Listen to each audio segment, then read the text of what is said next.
Hello to you all, wonderful grade 11s, Mindsetters, pre-matriculants. Wow, it is a lovely Monday, and you know what that means. It is our Triple M day, which means Mindsetters Maths Monday, where you learn more and learn extra with me, AB Abram, with Dina. Dina, how are you?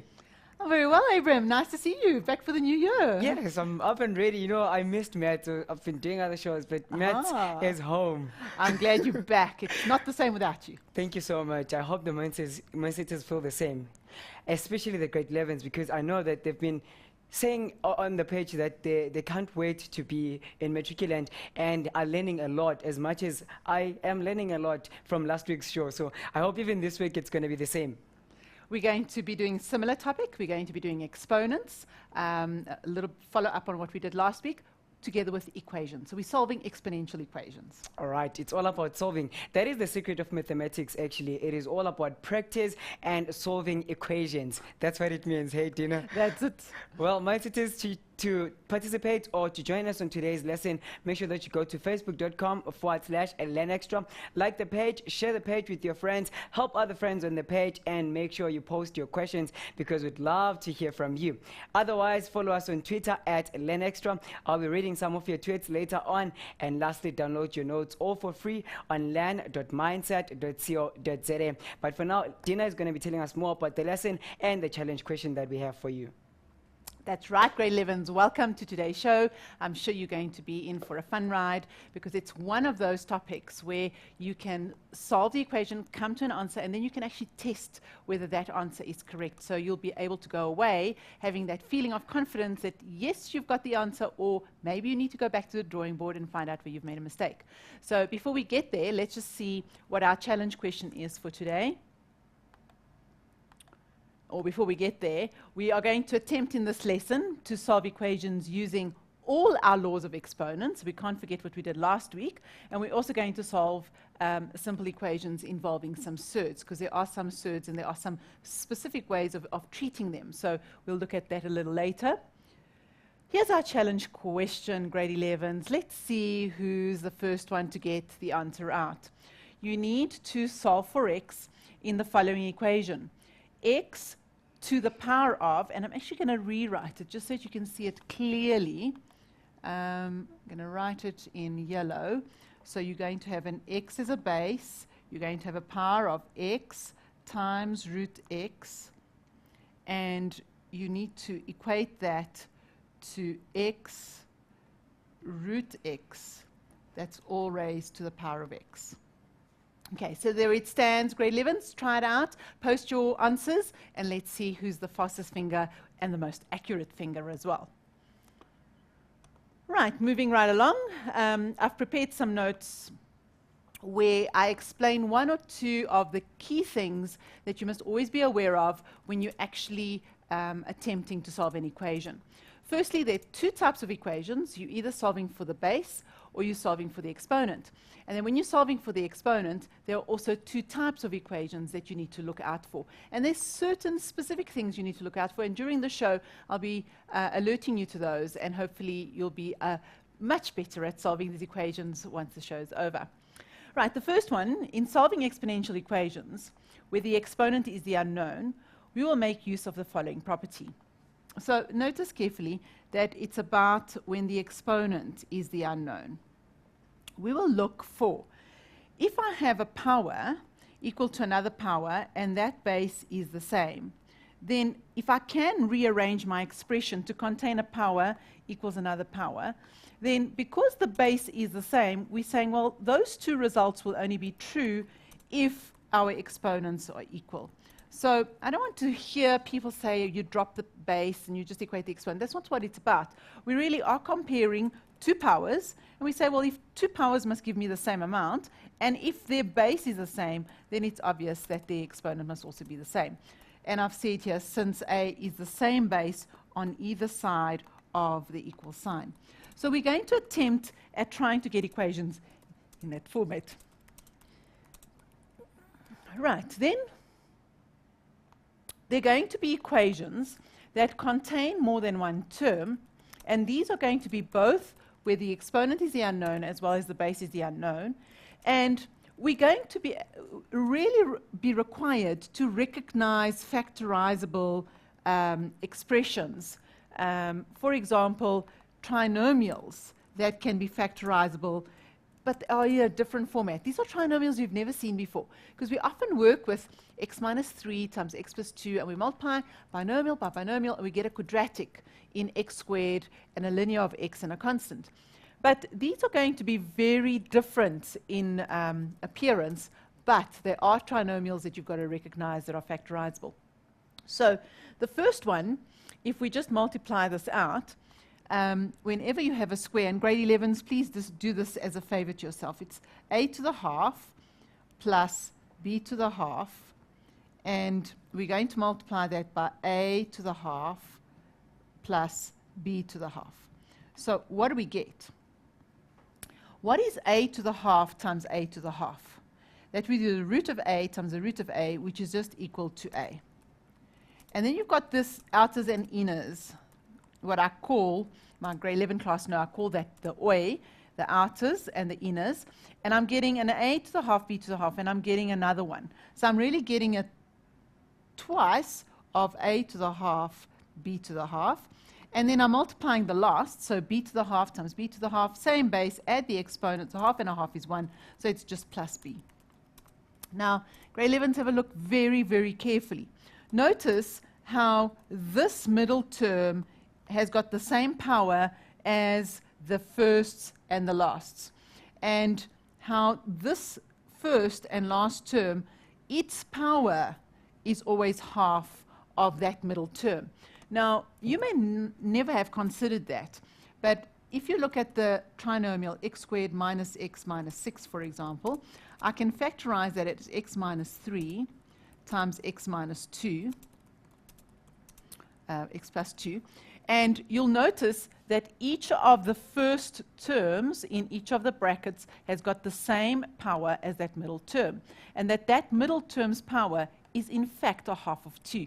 So when we've seen a trinomial in that format, we've never had to think that it factorizes with linears at the beginning of each bracket. And that linear, that power, is always half of what the original power is. So if we look at our middle term, a to the half, b to the half, we can see that this power is a half of what that one is, which is 1. Now, grade 11s, you're going to get this.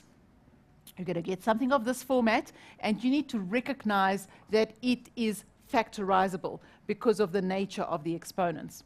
So if we now go to, just want to erase this quickly. Let me see if I can, yeah, there we go. There we go. Right, now I'm going to do the same thing with the second one. I'm squaring that bracket, so I'm not going to write it out. You need to write it out at home, grade 11s, and you need to expand it. You need to multiply it out. If you take the product of a binomial, it really is the square of the first, so it gives me a. The square of that is 2/3. And then I'm getting this plus twice of a to the third, b to the third, and then I'm adding b to the power of 2/3. So again, the 2/3 is double what the third is, or the middle term is half of what the first term is. And again, you must look for trinomials that can be factorized. Then this one would be a, you square the first, so it's to the half, plus twice of a to the quarter, b to the quarter, plus square the last, b to the quarter times b to the quarter. A quarter plus a quarter is a half. So let's just correct that. That's to the half. Right, and finally, this last one, what is 3 to the x? And that one I'm going to write out. 3 to the x plus 1 times 3 to the x plus 1. If I square a binomial, the first 3 to the x times 3 to the x, keep the base, add the exponents, 2x. The middle term, there are 2 of that kind, and then 1 times 1 is plus 1. So again, I can see that it's this trinomial in that format is going to be factorizable. And now, grade 11s, the secret to exponential equations is being able to recognize a factorizable trinomial that is in exponential format. So we are so often used to just that very simple algebra that it's now become a little bit more applied, and you need to be able to recognize those patterns. Without being able to recognize those patterns, you're never going to move forward. So look out for the square binomials that you can get in the exponents.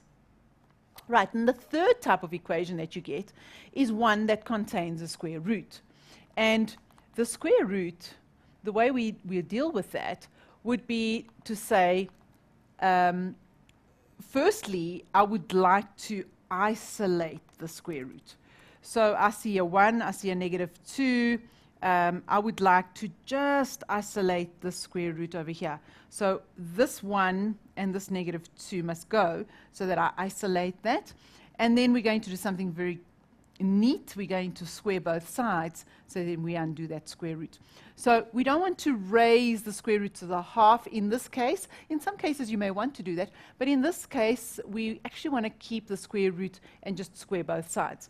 So notice the 1's in the way, so we're going to get rid of that. So it's -2 into 2x minus 1. And we're going to get 12 minus x minus 1. And then we're going to get rid of this -2, or we can actually leave it there. Okay, seeing that this, just rewrite this, it's rather illegible. So we've got -2 into 2x minus 1. And to tidy it up, we've got 2x minus 1 is equal to 11 minus x divided by -2. Okay, the moment you've isolated the square root, so here we're isolating it, the next step is to square both sides. So we're going to square the left, we're going to square the right. And we land up with, if we square a square root, we get the square root by itself, and that's equal to 121 minus 22x plus x squared over 4, which I'm just going to multiply on this side as 4. So we get 8x minus 4 is equal to x squared minus 22x plus 121. Okay, so very key with square roots, it's to isolate them and then to square both sides. And after that, you can just solve for x from here on end. So it's just a normal quadratic. Okay, now we want to look at the difference between these equations, and I've actually called it tips. What kind of tools do we need to have when we first confronted with such an equation? Firstly, you need to analyze. You need to have an analytical mind. You need to always put on your analytical cap, and you need to scan for the type of equation that the question contains. Then you need to think through very carefully the laws. You need to observe the laws that you know and which ones you'll use and while you'll be using them. For example, I want you to look at the difference between the two questions below, and I want you to tell me what is the difference between these equations. So if we looked at this equation over here, how is this equation different from this one? Okay, so notice I haven't jumped into the question and I busily try and solve for x and get all excited about what I can and can't do. I'm actually going to analyze because, as I said to you at the beginning of the show, equations are made up of two kinds, and I need to understand which kind or which type I'm going to be working with. So if I read it, I see 3 to the power of 2x plus 1 minus 4 times 3 to the x. The second one, I see 2 times 3 to the x plus 3 to the x. So in both cases, I see that my exponent is the unknown. But in this case, this exponent is double of what that one is. Remember, I said to you earlier, look for that doubling of the exponent on the quadratic, because then that's how you're going to know that it's factorizable. Whereas this equation over here contains a 3 to the x and a 3 to the x. So it doesn't need to be factorized as a trinomial, but it can be factorized as a 3 to the x straight away. So this one is a straight common factor. And if I just think aloud, it would be something like this. If I take out a 3 to the x, I'm left with a 2 plus, where does that? 3 to the x times a 2 plus a half, which is now equal to 15 over 2. And I can now go and solve for that. As opposed to this equation over here, that appears to have that doubling of the exponent that I said to you earlier, so therefore it can be factorizable. And in this case, I would rewrite it as 3 to the 2x times 3 minus 4 times 3 to the x plus 1 equals 0. And we would now take this as a trinomial because we can factorize and say let 3 to the x be k. So we get a k or a 3k squared minus a 4k plus a 1 equals 0. So I can now solve for k and then go back and solve for that exponent x. So certainly the two different types, one I can just take out 3 to the x, the other one I've got a trinomial. But I think it's time to get back to Abraham. Yes, it is indeed. Mindsetters are answering the challenge question. I'm loving it. They're giving it their own try. You, Gilebogile, Peter, Caroline, Daniel, Sanel, and Cheryl. Guys, keep trying hard, and we'll see later on what's the right answer. But also, as promised you that on Twitter, we'll be looking at some of your tweets. Here's a tweet from Melo Owami McDube saying, "I've got mega love for this show. So loving my extra lessons. It gives me the courage to say I'm the top student so far, and thanks to Mindset." Wow, well done, Owami, and keep it like that. Mindsetters, we'll see you after the break.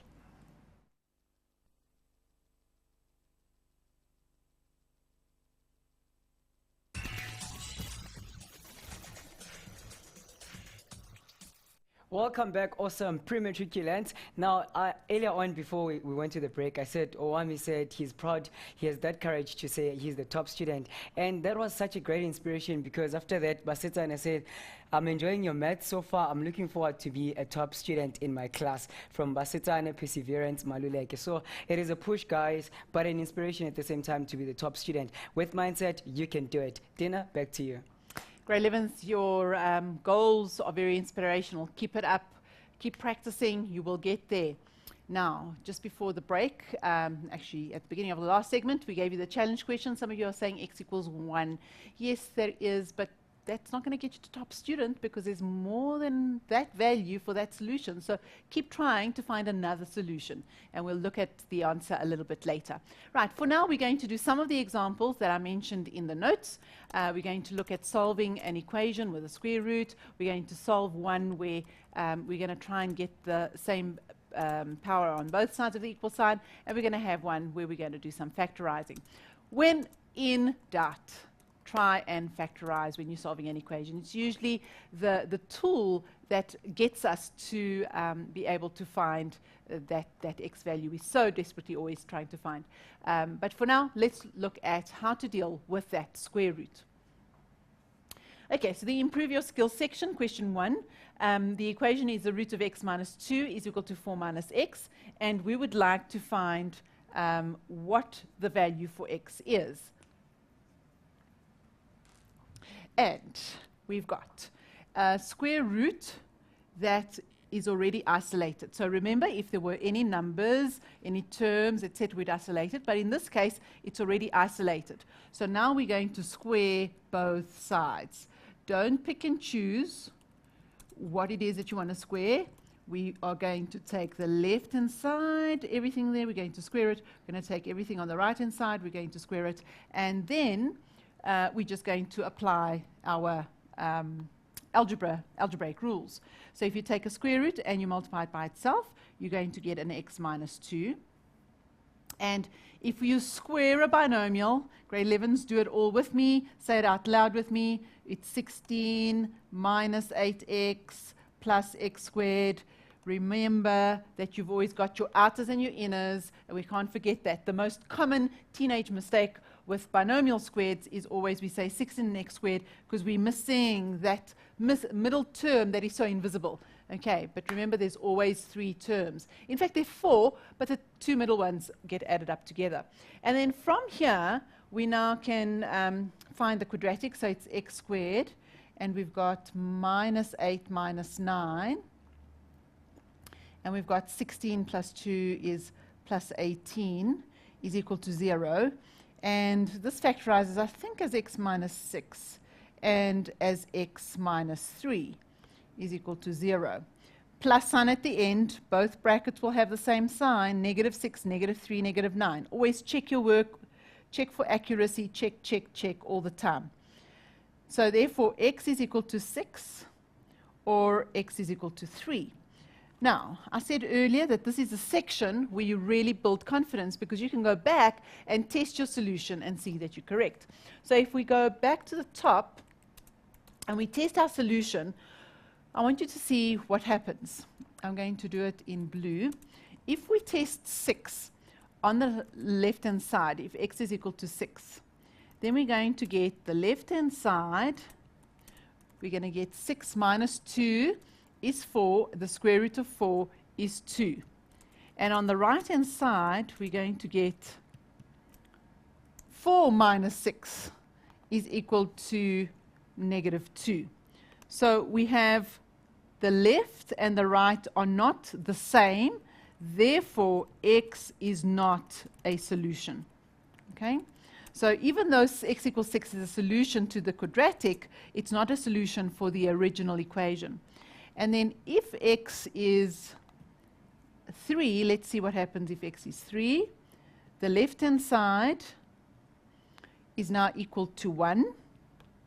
And the right-hand side is equal to 4 minus 3 is equal to 1. We get the same thing on both sides. Therefore, x is equal to 3.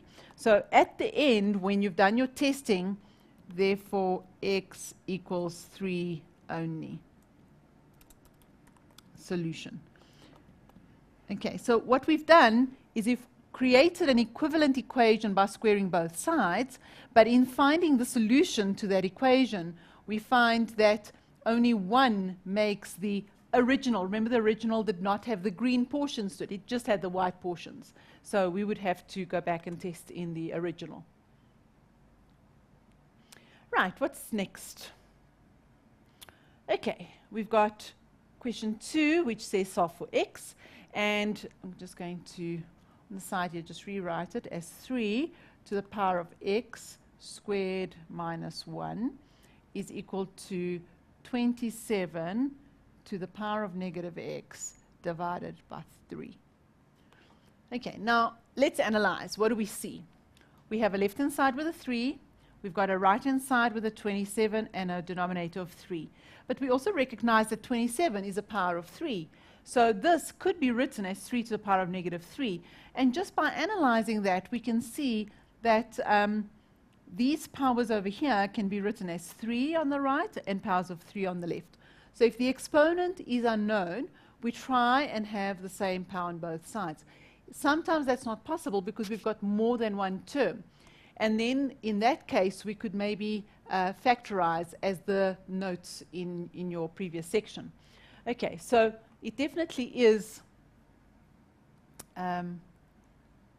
one of the cases where we can see that we can create the same base on both sides. So in our next step, we could say, therefore, x squared minus 1 is equal to 3 to the power of negative 3x.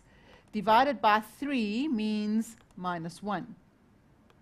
So I've got same base on either side, 3 base 3, and therefore I say same base equate exponents. Okay, and we therefore have x squared minus 1 equaling negative 3x minus 1.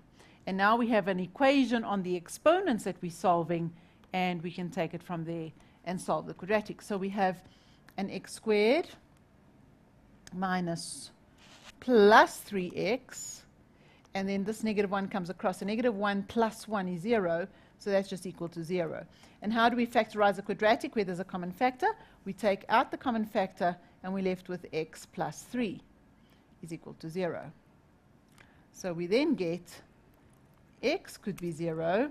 Remember to connect these statements. They're not loose statements. X equals 0, or x equals minus 3. Now, with any of the exponential equations, we go back and test. Does it make sense? If x is 0, then I'm getting 3 to the minus 1. If x is 0, I'm getting 3 to the minus 1. So that's a solution. And then if x is minus 3, I'm getting I'm getting a 9. Negative 3 squared is 9. 9 minus 1 is 8. I'm getting a 3 to the 8. And here I'm getting a 9 minus 1, a 3 to the 8. So both of the solutions are valid. Valid and valid. So we're just validating our solutions, because sometimes we get values that will create statements that are actually invalid. Okay, then the last one, and we were looking at question 3, is to solve for x, where 3 to the power of x minus 3 to the power of x minus 2 is equal to 24. In this case, I immediately notice that I have a 3 to the x and I've got a 3 to the x. It's just hiding. This 3 to the x minus 2 is actually built up of the sum of two exponents. And grade 11s, where does the sum of two exponents come from? It comes from two powers. I was almost going to say superpowers, but they're not superpowers. But two powers that have got the same base. So I can split that into two powers. That's what it means. It means that each of those exponents is coming from the same base, and we are multiplying those bases. So this is an exponential law where you often go from there, from the right-hand side, to the left. And now I'm asking you to go from the left to the right. I'm asking you to expand so that you can actually pick out what the common factor is. So we now have, if we have to expand this, I'm going to have, let's see, a rewrite. So it's 3 to the x minus 3 to the x times 3 to the negative 2 is equal to 24. The biggest error and your biggest temptation with this question is to actually say that if I had to take out a 3 to the x as a common factor, that I would be left with a minus 1 to the negative 2. That's what people often do, is they take the base out, they take the exponent out, and they have what I call floating exponents. They don't know what to do with them. So in exponential work, never, ever take out a base and exponent if that base and exponent hasn't been isolated. So isolate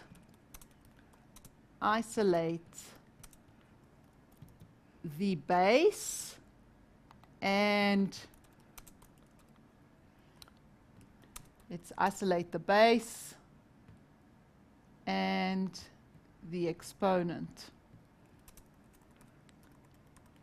for a common factor.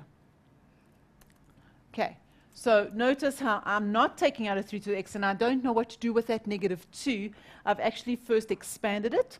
If you have a sum of exponents, what does it mean? It means that each of those exponents belongs to its own base. So go and write it down as its own base. Now I have a common factor. Can you see? It's base and exponent, base and exponent. If you take out an exponent, in grade 11s, for those of you who have not yet mastered how to factorize and take out a common factor, to take out a common factor, what operation is that? When I perform a factorizing of a common factor, what operation am I performing? I'm performing a division. So what you're doing is the converse of your distributive law. You're actually doing the converse. You're doing the opposite of the distributive law. So if you're doing that in reverse, what would that be? If you're multiplying in, you need to be dividing to take out the common factor. So divide 3 to the x by 3 to the x. What do you get? You get a 1. Okay, you don't get a nothing. And then you're going to have a subtraction sign. And a 3 to the x, you've taken that out, so you're getting another 1 times a 3 to the negative 2. How much is 3 to the negative 2? 3 to the negative 2 is 1/9. It's equal to 24.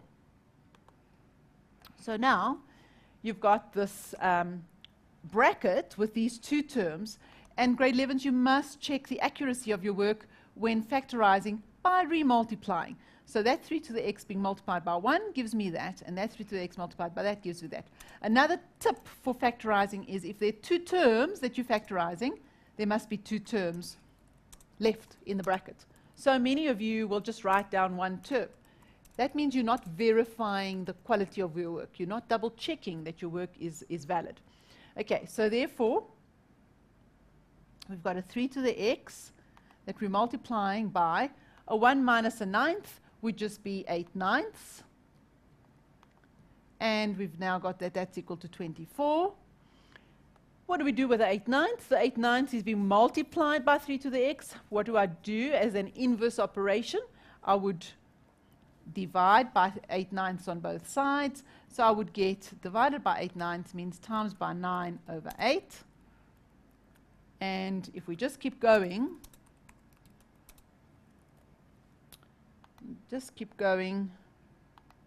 we get a 3 to the x is equal to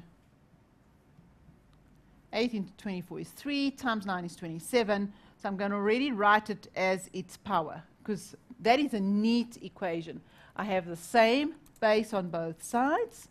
If my base is the same, therefore base is the same, therefore exponents are equal, and x then must be equal to 3, because there's my exponents that I can now equate.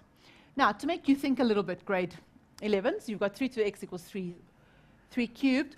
What happens if you've got 2 to the x is equal to 3 cubed?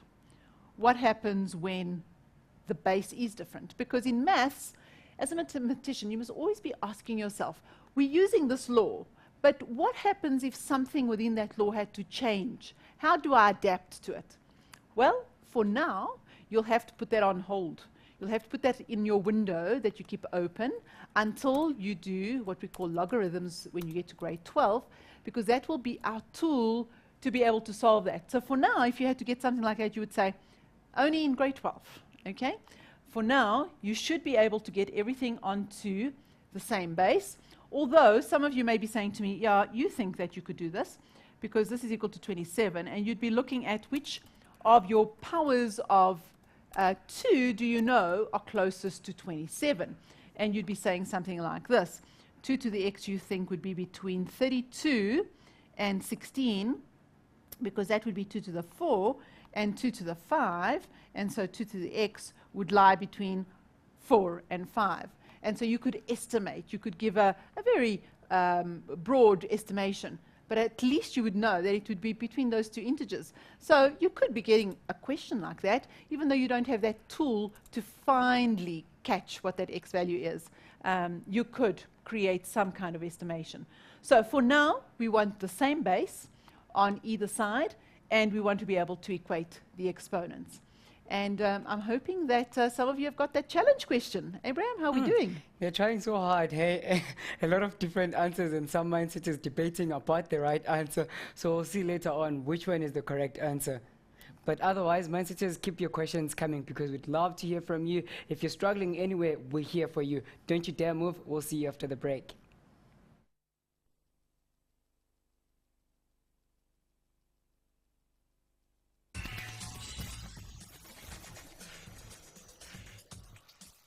Welcome back, Mindsetters. Now, taking a look at some of your questions, there's one question that came through, Dina, and I'd love you to answer that question. It's from Sanele Dambo. I must say that Sanele is our loyal mathematics fan. She's always watching the show. Good. Right. Here's the question from Sanele. Question 1. Yes. Where did you get the minus 9x, since before you moved it to the right-hand side, it was minus 8x? I'm confused there. Okay. So Nelly, let's go back to the equation. I do take sometimes 2 or 3 little quick steps for you to think about it. Question 1 was where we squared both sides. And what I'm doing is I'm collecting all my terms on the side of x squared. So there was this x term here on the left, which I've got to collect on that side. So this x becomes a -1. So it becomes a -8, a -1. I hope that helps, Sanele. And then this -2 also goes on to that side. So it becomes a 16 plus a 2. So that becomes 18. So I know that I've shown you my right-hand side on the left, but it doesn't matter which side you collect them on, as long as you make a decision that you're collecting those on that side of x squared. Then, it doesn't matter if you've got 0 there or 0 on the right, you'll still get the same thing. But it comes from this term over here, this x, which becomes on that side a minus x, and this -2, which becomes on that side a positive 2. So now you've got x squared minus 9x plus 18 equals 0. I hope that answers your question, Selele. Keep those questions coming. All right, there was another one from Bongi, I think. Yes, the one from Bongi says, if you substitute a solution on an original equation and you get a math error on the left-hand side and the math error on the right-hand side, do you still consider that substituted value as a solution, or you cancel it out? That is such a deep question, Bongi. That is very interesting, and I'd like to look at that by just taking, maybe this will... We'll come to the challenge question in a moment, but we'll look at what Bongi is saying. Bongi is saying, if we have an equation equals blah, blah, blah, blah, blah, blah, okay, so let's say that that's our math equation, and we are testing an x value in here, and we are testing an x value in there, but when you test the value, you get an undefined statement on both left and right. Now, we know that if the left and right are the same, we often say that that x value becomes the solution of the equation. But Bongi is going further. He's saying, well, what if we test the value, but we get an undefined original statement? What does that mean? Well, if it's undefined, then it's not going to be true. And now, for Bongi and all the other grade 11s, I don't want you to talk about maths error, because maths error is something that the calculator is actually giving you. And I want you to talk in terms of mathematics. Why does the calculator give you a maths error? So you've punched it in and now you're getting a maths error. You need to understand in terms of the mathematical laws what is happening there. So there are a number of maths errors on the calculator. And I want to just quickly have a look at those before we go on to the challenge question, because it helps you understand. Let's just go and see where we've got an empty space. There we go. Okay, so let's look at maths errors. And I hate this terminology. I don't agree with it. We need to understand why do they exist on the calculator. Now, you've got to remember that a calculator is a finite, has finite capacity. So there are a lot of things. I can't remember what 2 to the power of something is, but if you had to go to your calculator and say 2 to the power of this year's 2014, okay, and you had to put that number into your calculator, what is it going to say to you? It's going to say maths error. Okay, what's an error about that? Why is that a maths error? Okay, why is it a maths error? Is it undefined? Is 2 to the power of 2014 undefined? Of course it's not. It is defined. But because the calculator has got little memory, it can't cope with that very large number. So that maths error is not maths error at all. It's actually a calculator error. It can't cope. So let's not call that maths error, because we need to define in maths language. And we don't talk about errors in mathematics unless we've made a mistake. So 2 to the power of 2040, we've not made a mistake. We want to know what that value is. But the calculator can't give it to us because it's got small memory. It can't cope with it. Okay? So that's the first error that you get. Then the second error that you might get is when you say to the calculator, please divide 3 by 0. Okay? Now, the calculator also tells you that's a maths error, but there's nothing erroneous about this. This number is, in mathematics, it's not defined in our number system. In our universe, it's not defined. It does not exist at all. I cannot find a definition. Why? Because I cannot find a number, I cannot find an x that when multiplied by 0 will give me something else other than 0. So I cannot find this x. It's not, I cannot find it. There's not an error about it, it's just it cannot be found. So that's another error that you'll find. And then you'll find, if you tell a calculator sine A is equal to 1 comma 3, and you ask it, please give me what angle A is, your calculator says, maths error. What's error? What's the error in that? There's no error. What is really happening is you've given the calculator you've asked it to find an angle within a range that doesn't exist for sine. So there's no maths error there, except to say that sine A only exists between 1 and -1. So if you give the calculator any value between -1 and 1, between that range, it will be very happy and it will give you the angle. But the moment you give it outside of the range, it will say to you, I can't do it. Now, the calculator cannot do it because it doesn't exist. It's outside of the range. There's nothing error about it. Okay, so we need to understand what we're talking about when we refer to the calculator's information to us. There's another one. I don't know what the calculator will do if you ask it to calculate the square root of -4. Shall we try and see what happens? If we take the square root of -4, what does it give us? Ah, there we go. What's the error? There's no error in this. This value exists. For those of you who are going to go to grade 12 and you're going to go and study engineering, you're going to be working with those numbers. So they do exist. There is no such thing as an error. What happens is that this number does not exist in the real numbers, but it exists in the non-real numbers. So there is another number system that utilizes the square root of -4. And in that number system, we create algebra around it. You're going to solve equations with non-real numbers. They're even called complex numbers. They're sometimes called imaginary, because we're just imagining that they exist, really.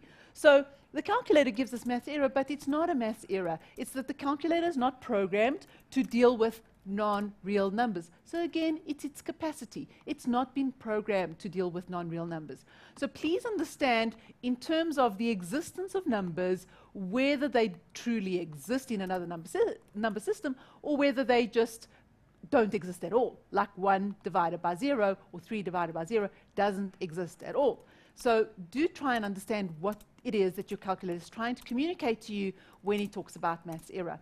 So I would like to know from Bongi what it is that you're getting on the left-hand side and on the right-hand side that's creating an undefined number. Is it that you're getting a non-real number?